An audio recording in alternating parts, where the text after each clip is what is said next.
The CBS Radio Mystery Theater presents... Come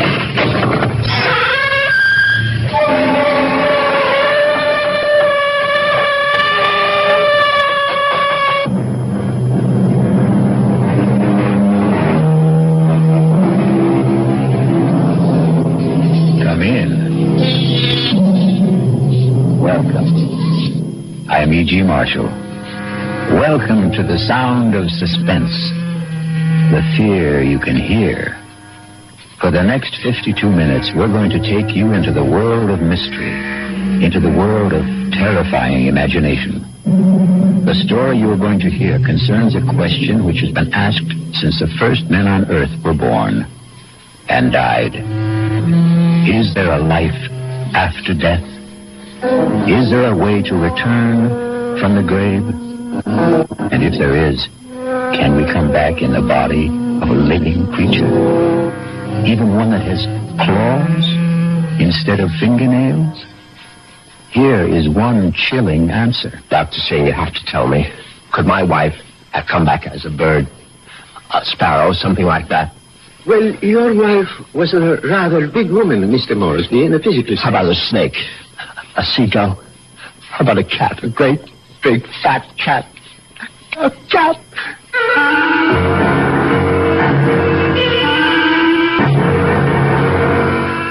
Our mystery drama, The Return of the Moresbys, was written especially for the Radio Mystery Theater by Henry Slessor and stars Patrick O'Neill. It is sponsored in part by Anheuser-Busch Incorporated, brewers of Budweiser. I'll be back shortly with Act One.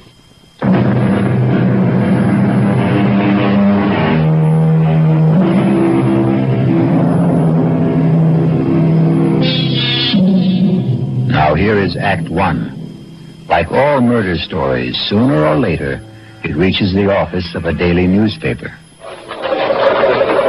You wanted to see me, Chief? You bet I want to see you, Prouty. Come in and shut that door.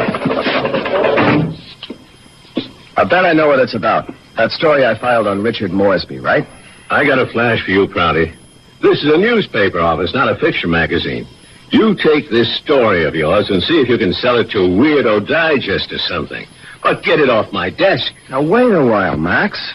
I know it's offbeat, but I thought I handled it with a kind of a light touch. Stories about murder can't be handled with a light touch, not on this paper. But it's accurate. I mean, this is exactly what the guy Moresby told me, just before he died. Well, he must have been out of his head. He asked for somebody to hear his story. That's how I got to meet him. I was at the hospital covering that subway accident. Now, that story made sense to me. Nothing but nice, clear facts. But this nonsense... Please, let me tell you about this guy. Maybe you'll change your mind. All right, what about him? Well, for one thing, he was a real distinguished-looking guy. The only thing peculiar about him was his eyes. His eyes? Yeah. They were the palest blue eyes I ever saw in a man. They weren't really blue at all. They were like silver. Big deal. So he had silver eyes. And when he started to tell me about himself, well, I just had to hear the whole story, Chief. Yes, I was born in You read London, it, but too. my family moved to the States when I was young. They didn't improve much on the climate when they did. We lived in Vermont. I don't think I was ever warm enough until the age of 24 when I moved to Southern California. I lived on beaches. A superb swimmer, a superior surfboarder, and a terrible bum. It was on the beach at Malibu that I met the woman who was to become my wife. Her name was Una. She was as pale as a gardenia with bones.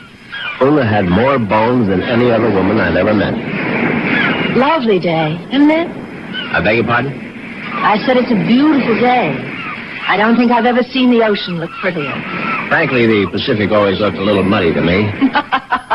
I wonder if that's what Balboa said when he first saw it. Well, he probably said, what a great place for surfing. Ah, I see you have a surfboard. Yes, as a matter of fact, I think I see a wave that I like. Will you excuse me? Well, I wish I had the nerve to try it. Yeah, you really should. Well, bye now. Maybe I'll ask my chauffeur to teach me. I'm sorry. What did you say? Charles, my chauffeur. He's very good at sports.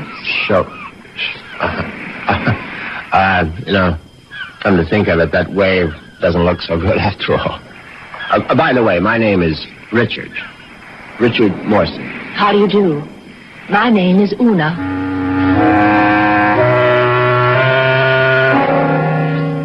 Una Vandermeyer. That was her name. As soon as I realized that she was from the Vandermeyer family, she didn't seem half as bony as she did before. In fact, not only did I become accustomed to Una's appearance, I was even able to tolerate her inane conversation. Can't you just feel the mystery of the stars, Richard? Sometimes I feel their vibrations as if they're trying to communicate with me. Do you ever feel that? Well, sometimes, I suppose. I really think we must be one with the universe, don't you? I really believe there's just one great universal soul, and we're all part of it. Don't you think so, too? Yes, of course. Right on, as they say.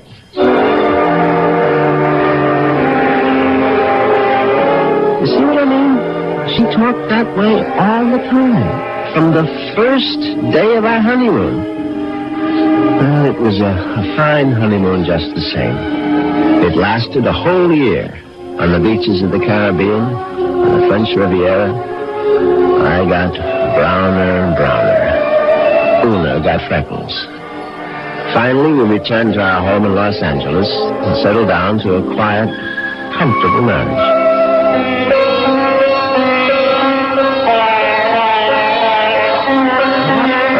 Is that you're playing? It's sitar music, darling.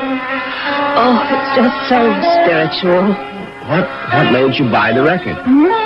The Dr. Singh recommended it. Who? Dr. Singh, at the Temple of Metapsychosis, you know. The Temple of what? Metapsychosis. I told you about joining the temple last week. Oh, Richard, sometimes I think you don't listen to me. Now, as you may know, Southern California abounds in quasi-religious organizations. And she'd gone through a number of them without discovering the universal soul at any of their altars. Darling, please come to one of Dr. Singh's lectures. He's such a magnificent speaker. He emits such vibrations.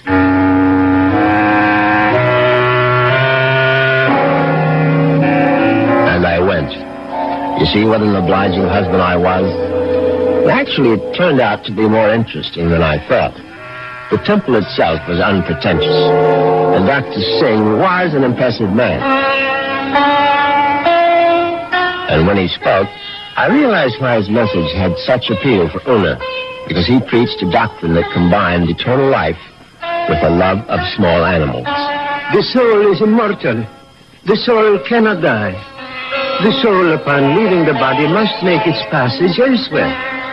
There is a science called eschatology, which deals with the last four things: death, judgment, heaven, and hell.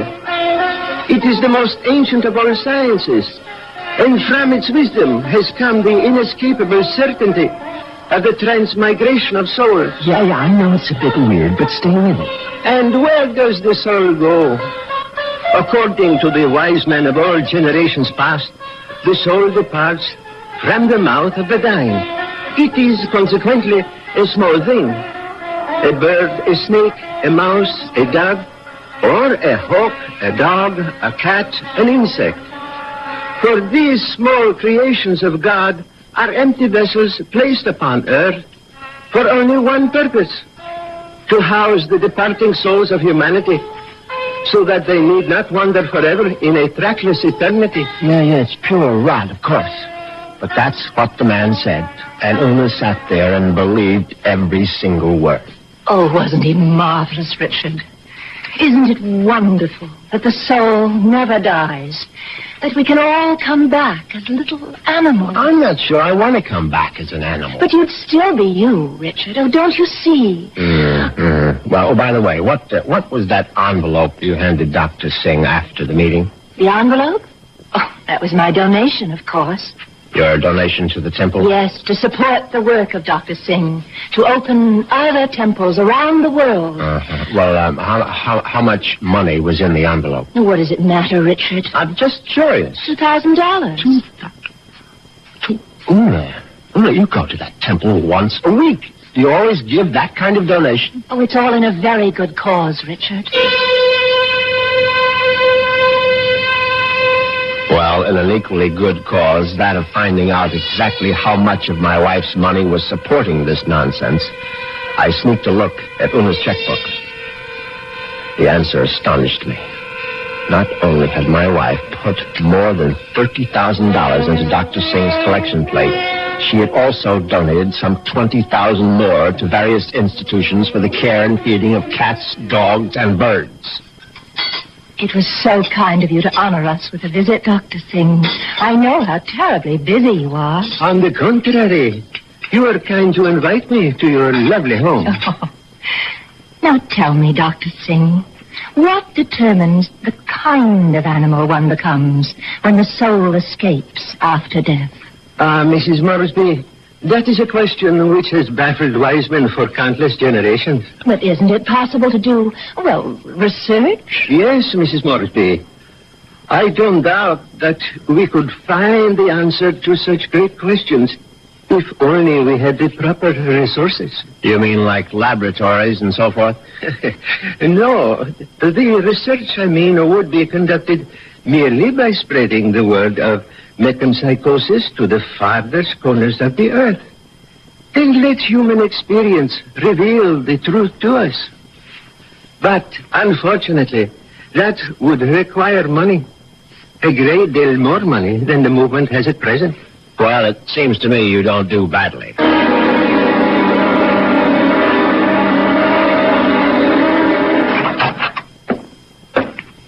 Well, there you are. Hello, Richard. Where have you been all morning? Right here, in my little sewing room. Don't tell me you were sewing. Oh, don't be silly. Actually, I've been composing something. A letter? Oh, something more important than that. Richard, do you realize that I have no last will and testament? Well, why should you? Healthy young chicken like you? I can't call myself young anymore, Richard. You'll always be young to me, darling. Oh, that's very sweet. But just the same, it's only practical to have a will. Would you read it over, Richard, and see if it sounds legal enough? Certainly. Well, let's see now. I, Una Vandermeyer Moresby, a resident of the city of Los Angeles, state of California, residing at 8 Sheridan Drive, being over the age of 21 and of sound and disposing mind and memory. Darling, this is superb. Where on earth did you get the language? Well, to tell you the truth, I copied it out of Daddy's will. The one that left you $10 million? Yes. Well, I don't see how you could go wrong.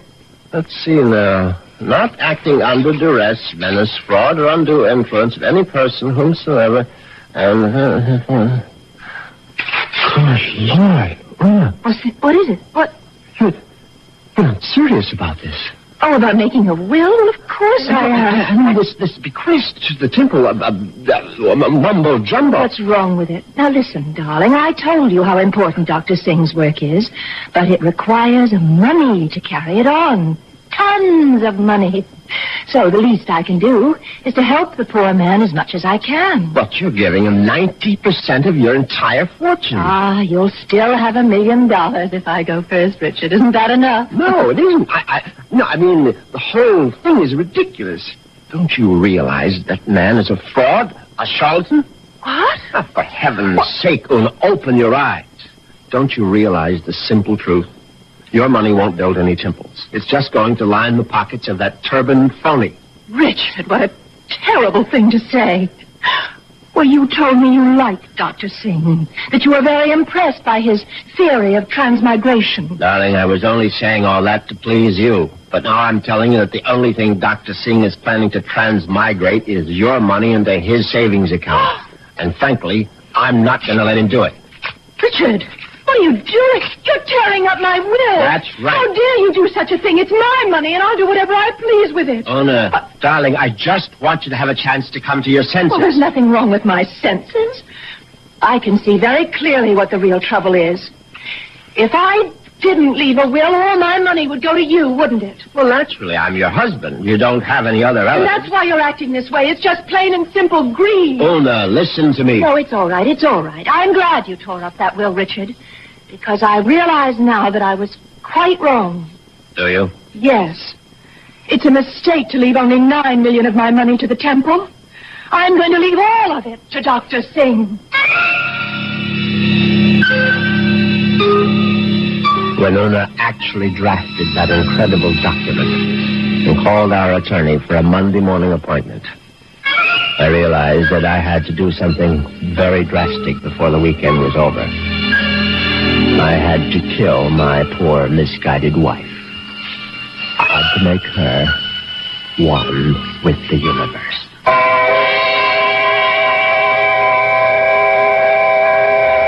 It's obvious that Mr. Moresby is going to be a very reluctant murderer.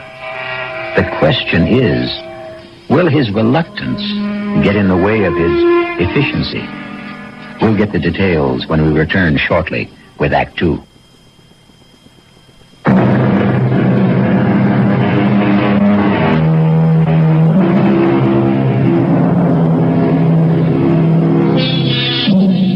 Now let's return to Richard Moresby.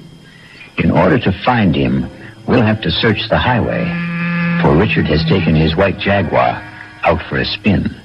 But there he is now. On Saturday morning, I took a little spin in my XKL and did some thinking on the open road. I didn't want to kill poor Una, of course. The whole ideal is repellent. But on the other hand, the thought of Dr. Singh spending the fortune that was rightfully mine was even more abhorrent. However, I decided I would make one more stab at a reconciliation. Darling, may I come in? It's your living room, too. It doesn't feel like it. Matter of fact, I've felt like a stranger in this house for the past 2 days. And I suppose that's my fault. Well, you haven't been exactly cordial, have you? I've hardly been home, Richard. I spent all day yesterday at the temple and all morning at the Pet Breast Kennels. And how are all the little souls doing? You just won't stop being irreverent, will you? It's been my money all along, hasn't it, Richard? From the very beginning, you were attracted to my money. Oh, now, darling, if you thought that, you would never have married me. I don't want to believe it. I don't want to believe it now. Well, now, how can I prove to you that you're mistaken? Richard, do you really want to prove it? Of course, I'll do anything you say. All right. Now, I know exactly what you can do. You can let me leave my money to Dr. Singh in the temple. The whole 10 million? Yes, because that's the only way I'll know that it's me you love.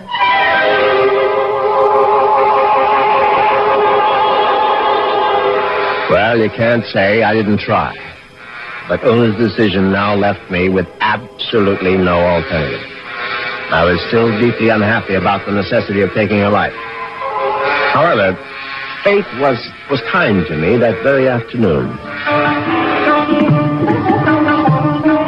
Now you're sure that you want me to continue reading, Richard? Of course, darling. Well, I'm sort of embarrassed about this part. It's a paper that I wrote myself. Something you wrote? Yeah, I wrote it this morning. I was going to show it to Dr. Singh. It's it's sort of a poem. It's called Death. Snappy title. If I can read my own handwriting. Death has become nothing to me. Death holds no fear for me. Come, death, I welcome you. Lead me to the woods, the waters, the air above the earth. Come, take me, death. Your touch is kind. Richard? Oh, Richard, why do you look like that? Is it really that terrible? Oh, terrible. Oh, no, my darling, it's beautiful. You mean it? You must give it to me, Una. I must have it. You like it that much? Yes, I certainly do. Well, I'll type it up for you, Richard. No, I must have the original. Now, just the way you wrote it. Oh, darling, I'm so flattered. Oh, what will you do with it? Oh, I'm going to put it in a frame, of course. And I know just where I'm going to hang it.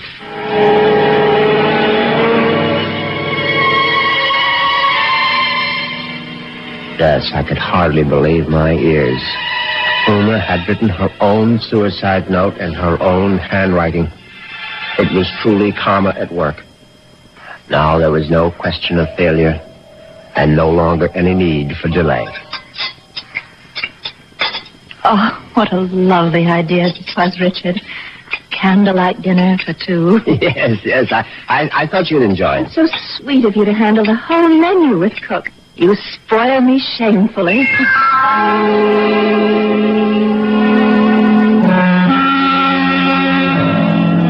And that night, I spoiled her just a bit more by bringing hot cocoa to her in bed. Oh, Richard, you shouldn't have bothered. But I know how you like your hot cocoa before retiring, Lily. You can't get to sleep without it. No, but Parker could have brought it to me. Oh, no, this is something I had to do myself. Oh, take it down now. Yes. I'm drinking it.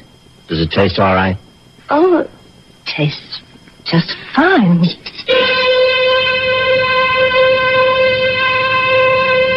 Now, that was very good news, because I prepared the hot cocoa myself.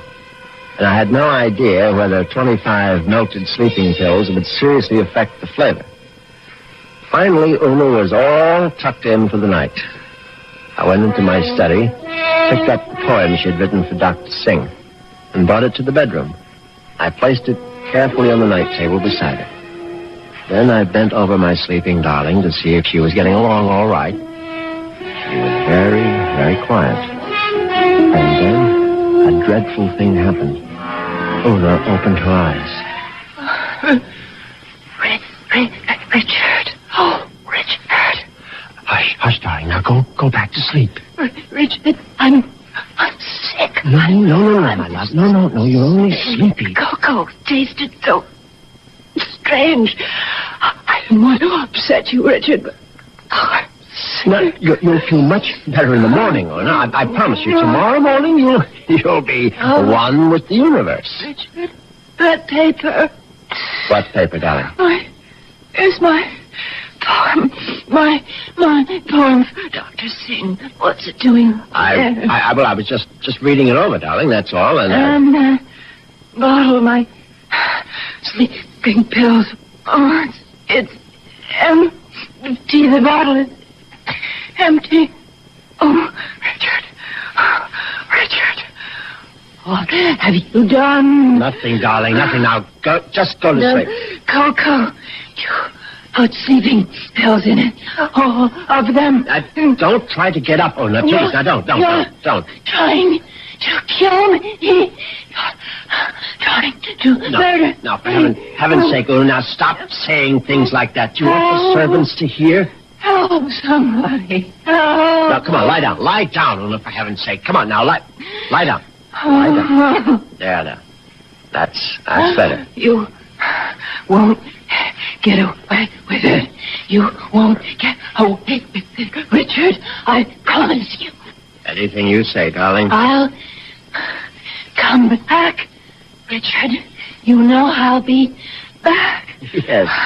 Yes, of course. Just welcome death, Una. The way you wrote in your little poem. I'll be back. I swear it. Oh.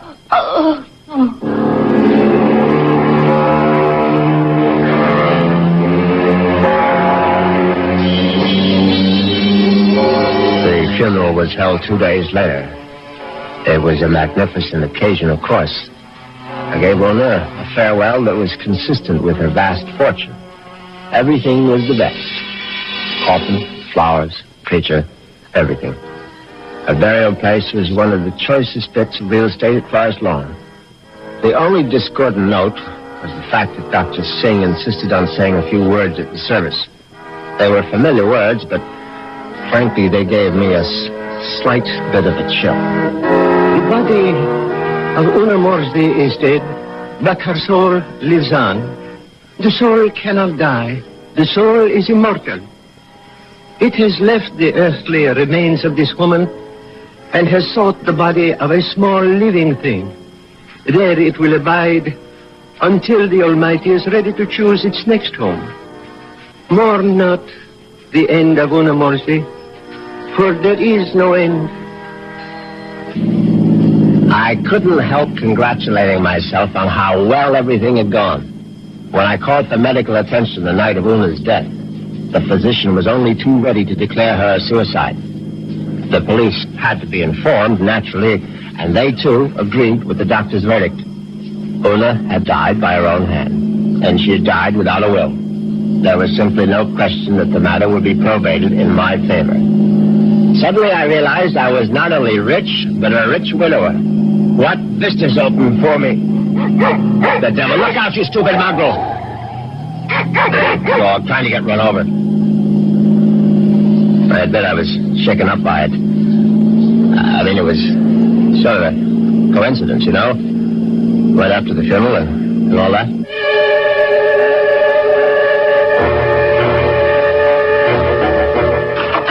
I was very glad to be home again, you can be sure. Excuse me, Mr. Moresby. Yes, Parker?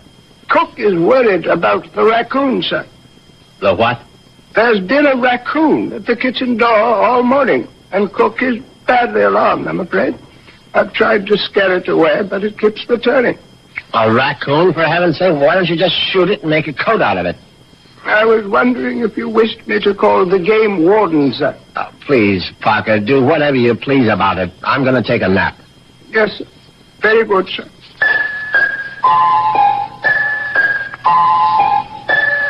I went upstairs at once, undressed, and got into bed. It was a warm day, and yet I found myself cold. I got out the electric blanket and soon felt very cozy indeed. In fact, I felt so much better that I made a phone call.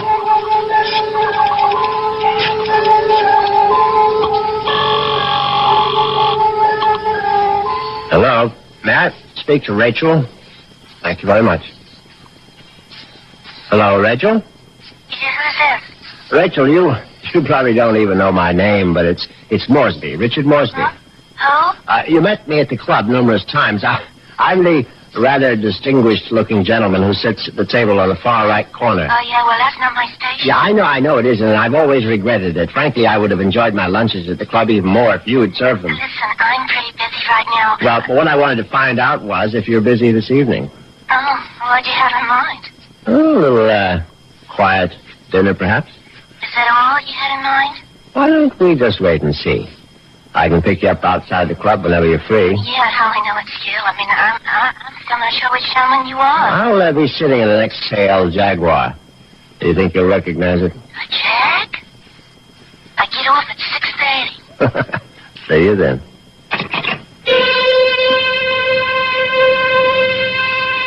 Yes, I was feeling very good now. Very good indeed. I would have drifted off into a pleasant sleep except for one thing. For a moment I thought a bomb had gone off in the room. Then I realized it was nothing more than a bird. A foolish sparrow had dived in headfirst into the plate glass window of the bedroom and now lay stunned on the carpet. I looked at the thing's fluttering little heart, and suddenly I was struck by a terrifying palpitation of my own. The dog, the raccoon, the bird. Good Lord, could one of them have been Una?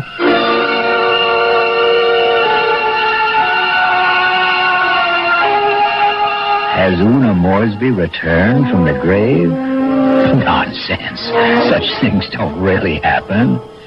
But perhaps we should reserve judgment until I return shortly with Act 3.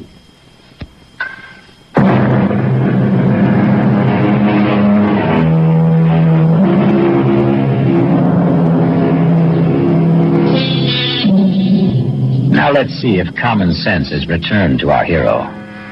He's doing a sensible thing right now. He's taking a good, refreshing shower.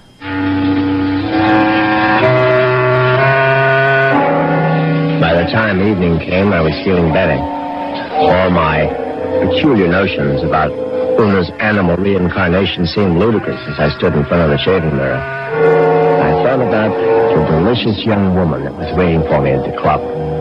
I'd admired Rachel's way with a tray for months, but ever faithful to my wife, I hadn't done more than gaze from afar. But now, things were going to be different. Yes, who is it? It's Parker, sir.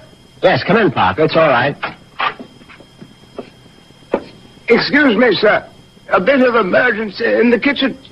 Well, what is it? A snake, sir. A what? Cook insists that there's a snake curled up in the telephone wire. Oh, that's ridiculous, Parker. Cook says it's there, Mr. Moresby. They do get into the house sometimes. Well, tell Cook she's seeing things. Tell her to stop nipping at the cooking sherry, and she'll soon stop seeing snakes. Yes, sir. What was that? I would guess it was Cook, sir. Oh, for heaven's sake, go down and see to it, Parker. I'll try, sir. But I'm not very good with snakes, sir. Well, what do you think I am, an expert?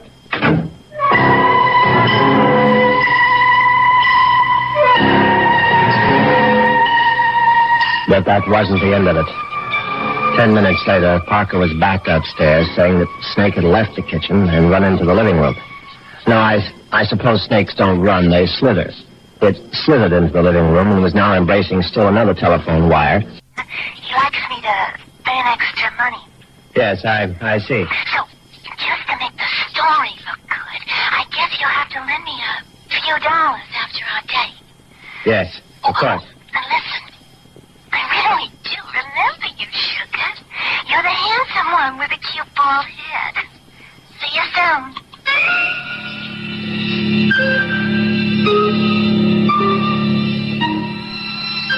As it happens, I have a very full head of hair. But distressing as Rachel's telephone call was, an even more disturbing thought intruded. The snake was in the telephone wire. What if the snake had been trying to listen in on the extension phone? I knew the idea was absurd, but I couldn't help a superstitious shiver of dread. In fact, I was so troubled that I decided to forego my date with Rachel, the waitress. It wouldn't matter anyway. She'd be angry at some man at the club with a cute, bald head. The next day, I did the only thing that really relaxed me. I went to the beach. It proved to be an excellent idea. I stretched out on the golden sand and let the sun warm me. I listened to the waves beating against the shore. I listened to the haunting cries of seagulls circling overhead. Suddenly I was aware that the gulls which had been hovering over the water were now hovering over me. Now, instead of the cries being sad and plaintive, now they seemed menacing. I stood up hastily, but the gulls seemed to be increasing in number. I saw their sharp, pointed beaks, their raking claws. They were predators, of course. How many times had I seen them swoop into a dive and snatch up some poor fish out of the sea? And there was one seagull in particular. His beady eyes seemed to be staring at me. Now, it was my imagination, of course. I wasn't a fish. I was a man, but just the same, I found myself running down the beach. Running for dear life. And that's where I knew it was time to see a doctor.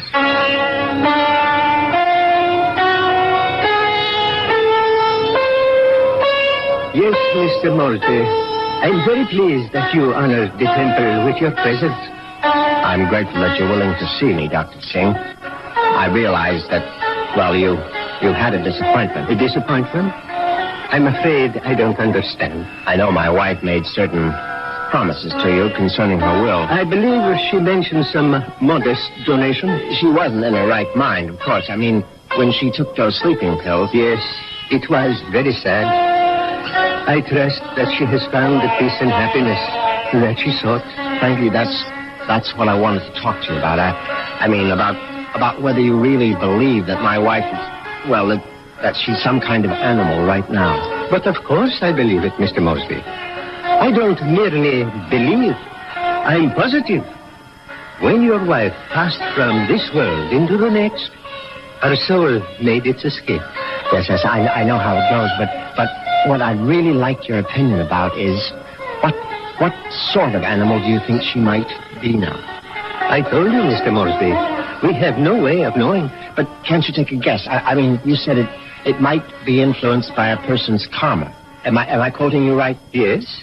The kind of person she was in life may well determine the kind of animal she is now. Your wife was soft. Your wife was gentle. Your wife was independent in spirit. Now, what animal does that remind you of? I don't know. I can't think. Then go home and think about it, Mr. Moresby. Go home and try to be one with the universe.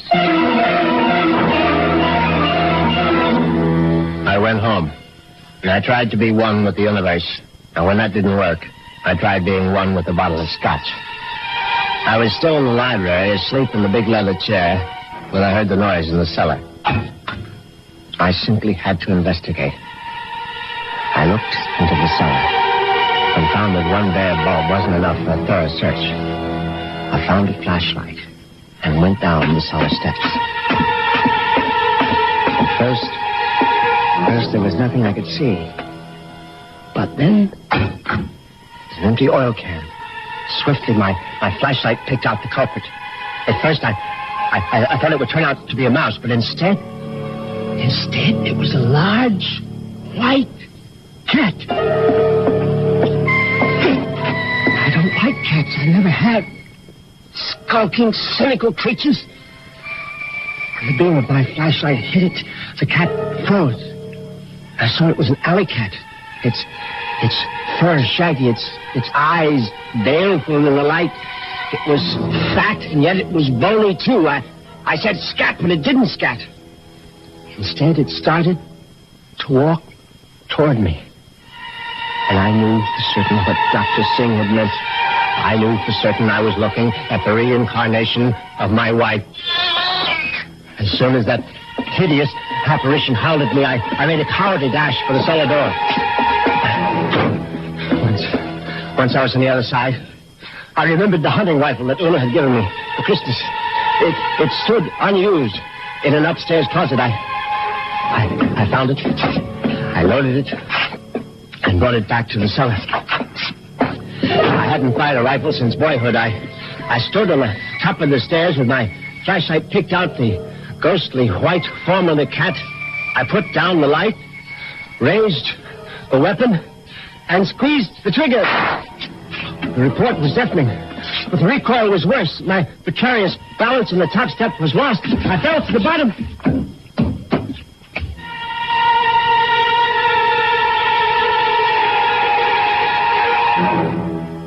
I tried to get up again, but the pain in my right leg was agonizing.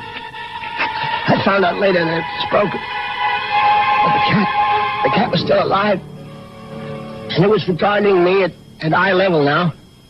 Its fur matted with plaster dust. Its eyes filled with hatred. I tried to crawl toward my fallen rifle. Just as I saw the creature advancing toward me, I screamed, Una! My hand was on the rifle now, grasping it. Too quickly in my panic, my fingers touched the trigger, the rifle went off again.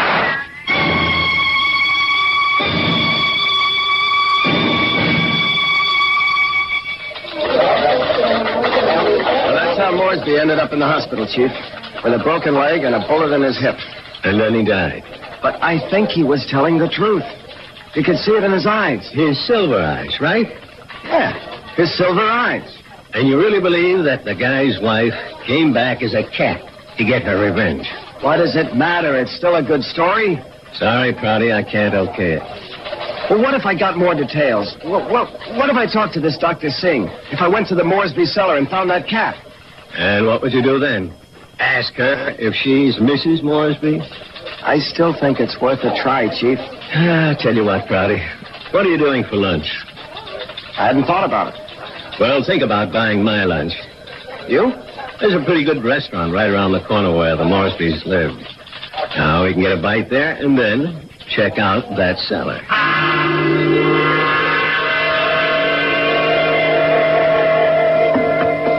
So, this is where it happened, huh? Moresby fell from these steps when he fired that rifle. Hey, you can still see the plaster dust where the bullet hit. Yeah, I see it. But I don't see any white cat. It might be hiding someplace. Or it might be a figment of his imagination. Maybe so. Hold it. Did you hear something? No. Listen. There it is. Look. It's a cat, all right. And it looks like it just found its supper. Oh, that mouse is still alive. Yeah, but not for long. Look at it squirm. He's eating it. Yep, and there goes your mouse. Oh, my God. What's the matter, Prouty? Never see a cat eat a mouse before? Chief, did you see that mouse? Sure, I saw it. But didn't you notice something? Like what? Its eyes. Chief, did you ever see a mouse with eyes like that? They were so pale blue, they were almost silver.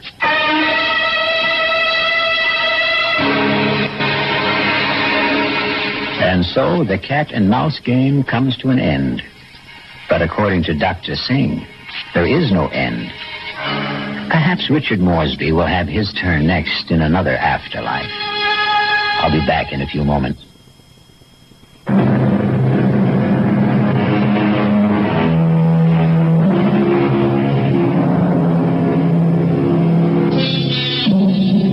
Do you believe in reincarnation? Do you believe the dead return? We have to believe it, because here we are, the reincarnation of radio drama. We hope you'll keep us alive by listening again to the Radio Mystery Theater. Our cast included Patrick O'Neill, Marion Seldes, Nick Pryor, and Dan Ocko. The entire production was under the direction of Hyman Brown. Radio Mystery Theater was sponsored in part by the Kellogg Company, makers of Kellogg's Special K cereal. Now, a preview of our next tale. Are you all right, Jerry? Yeah. I'm all right. But I saw him. Who? Oh, a guy I was in the army with. The two of you. Were you close? He was my buddy. Well, when was the last time you saw him in person? The night he was killed. Have you ever seen him again? Like you thought you did just now? No. No, this is the first time. Well, maybe you need a rest, Jerry. Eddie, why now? Why tonight after all these years? Well, you say you saw him last the night he died in battle. Well, the sight of him dead must have stayed with you always. But that's not how I just saw him, Patty. He wasn't in uniform. He was in civilian clothes. You might have pictured him as he looked at a happier time. I never saw him in civilian clothes. This is E.G. Marshall inviting you to return to our Mystery Theater for another adventure in the macabre. Until next time, pleasant dreams.